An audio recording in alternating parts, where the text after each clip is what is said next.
Me conta aí essa história. Você é oriundo do Letreiro Luminoso. Sim, assim como você, meu pai fundou a empresa em 1981, com ele 42 anos. 42 anos para conta já. E aí ele com 2 sócios já mexiam com isso, já trabalhavam com isso, aí resolveram sair e montar uma empresa deles. Então aquela dificuldade no começo que é, né? Pô, comprar maquinário, você começar tudo do zero, é complicado, né? Mas eles foram bem felizes no começo de carreira, da vida profissional deles. Montaram uma fábrica boa em São Paulo, fabricante de luminoso, quando era acrílico ainda, né? Quem não lembra daqueles luminosos da Coca-Cola nas portas dos bares, né? São Paulo, por exemplo, era muito comum isso, né? Então eles tinham a Coca-Cola, Casas Pernambucanas, aquelas fachadas enormes. Lux Salon, aquela de lambri de alumínio. Isso, aquelas tirinhas, é isso aí. E os moldes, né?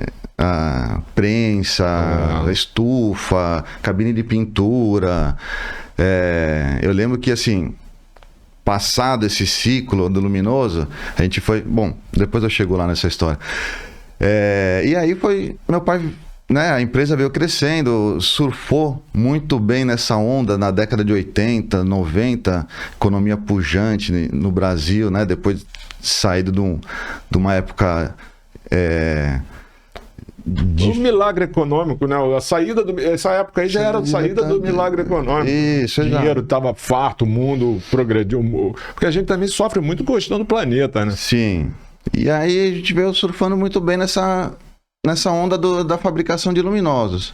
Mas como na nossa vida tudo é cíclico, né?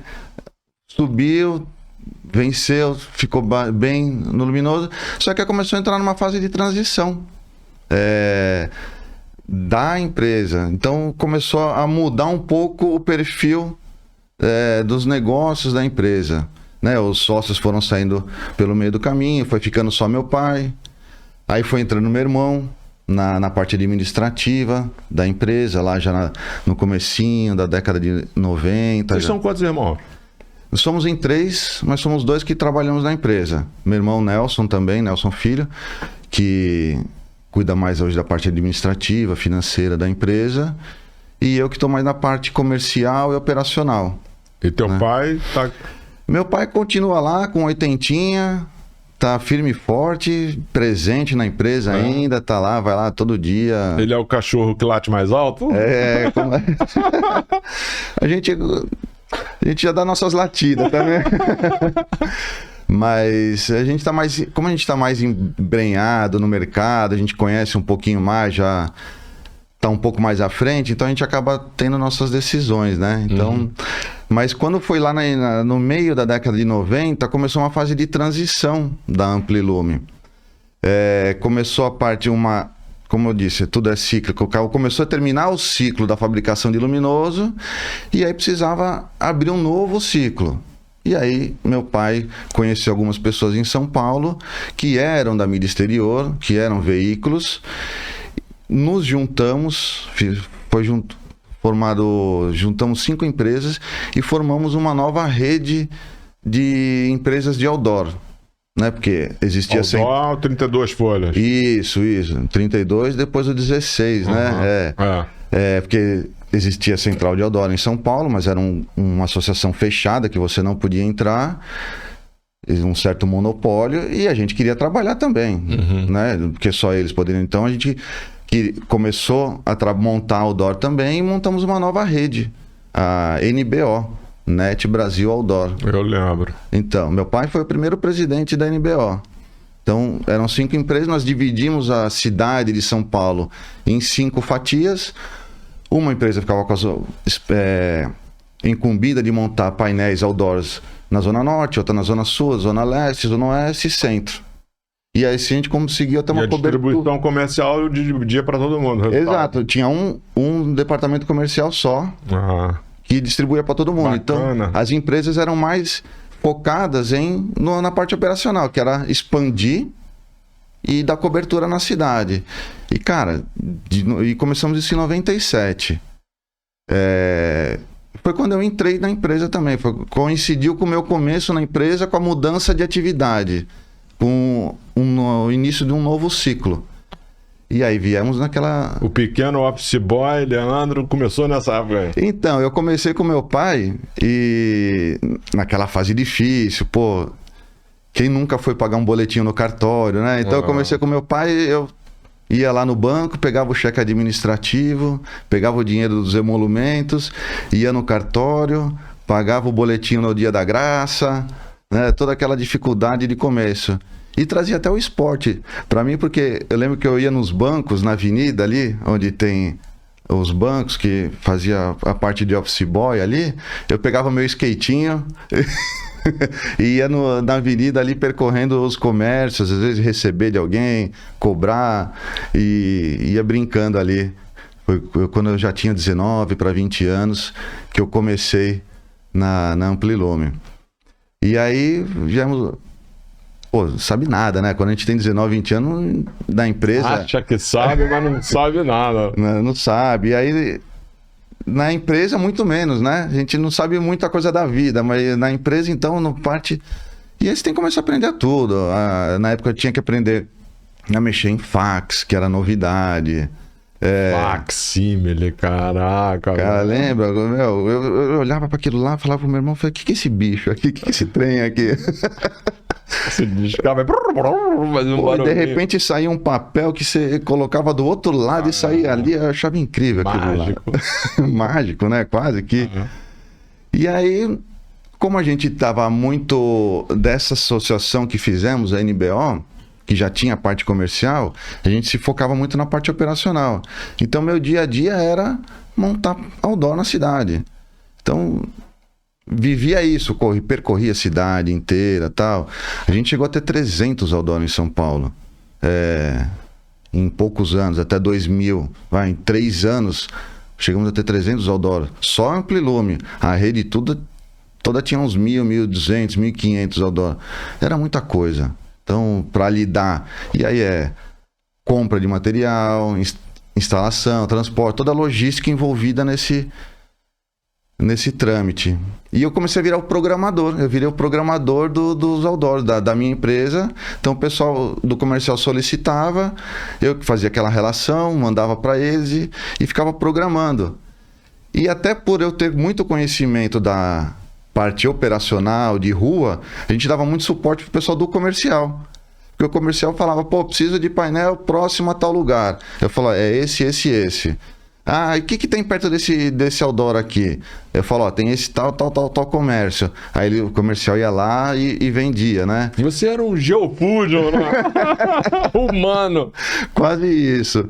Só não trazia audiência, né? Mas tinha toda a geolocalização na cabeça, né? E aí depois saía para percorrer aquela coisa louca do outdoor, que é a cola, fazer cola, buscar cartaz e...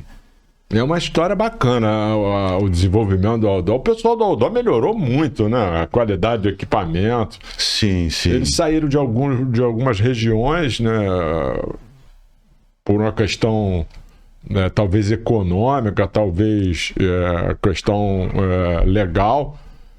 Mas o outdoor é uma história, né, cara? Eles têm uma história... O 32 folhas, pô. Eu tava conversando com o Serginho Riso, nosso amigo em comum. Bacana. Pô, o cara com cartazinho penduradinho assim, já todo numeradinho. Ele vinha com a vassourinha assim, com a cola, pá, colava aquilo. É uma história. Cara, e é uma história. Então, passagem bacana disso daí, dessas folhas, que eu no começo eu não sabia muito, né? Então, teve uma vez que nós montamos uma sequência de 20 outdoors para um Extra, ia inaugurar um supermercado Extra em São Bernardo do Campo, e nós montamos 20 outdoors em 3 dias, que eu precisava montar para inauguração. E eu tava meio começo ali, eu soltei o pessoal pra rua, e eu fiquei responsável por dobrar os cartazes. E ele tem toda uma sequência lógica da separação das... E eu não sabia, eu fui na minha lógica. Rapaz, eu sei que eu cheguei de madrugada lá para colar os outdoors. Eu dei os papéis para os coladores, eles começaram a colar, começou a sair tudo errado. Cara, era no meio de madrugada, a gente tendo que abrir toda aquela papelada no chão ali, tendo que alinhar, renumerar, renumerar. né? Mas você estava falando do outdoor, né? Eles evoluíram muito, eles mudaram bastante o pensamento, a forma. Eu acho que eles... E assim, eles fizeram uma história muito bacana, né? Eles são desde 77, eles já têm 40... Coincidentemente, o ano que eu nasci. Então, temos a mesma idade, eu e a Central de Outdoor. Eu acho que está na hora deles começarem a repensar o produto deles. Porque tem lugares que, por exemplo, num centro de uma cidade, às vezes o tamanho do painel, do outdoor, ele acaba sendo um pouco grande demais, agressivo até, para determinados locais das cidades. O que eles fizeram, a padronização de tamanho, medida, comercialização, foi incrível. Eles, assim, tiveram uma sacada excelente.